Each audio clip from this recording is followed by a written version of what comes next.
अहमदाबाद तैयारा हादसे में मारे जाने वाले मुसाफिरों के अहल खाना के साथ ताज़ियत करते हुए वज़ीर आला उमर अब्दुल्ला ने आज इस हादसे की आला सतही जांच की मांग की। श्रीनगर में मीडिया से बात करते हुए उमर अब्दुल्ला ने कहा कि इससे पहले ये जहाज़ कभी किसी हादसे का शिकार नहीं हुआ।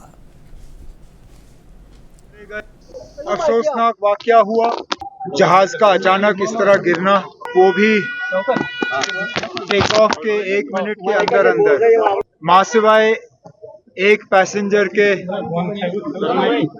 बाकी सब इस हादसे में मारे गए।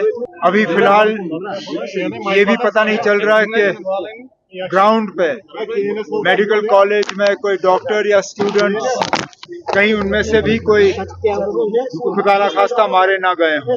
और अफसोस की बात यह कि इस हादसे से पहले ये जो जहाज है बोइंग का ड्रीमलाइनर, इसका कभी कोई हादसा हुआ नहीं है। अब हम सब पहले तो उन तमाम पैसेंजर्स के घर वालों के साथ हमदर्दी का इजहार करेंगे, एयर इंडिया का जो क्रू था उस जहाज पे उनके साथ, और उम्मीद करेंगे कि जल्द से जल्द इस हादसे के पीछे वजूहात जो हैं उनका पता चले और दोबारा इस तरह का हादसा ना हो।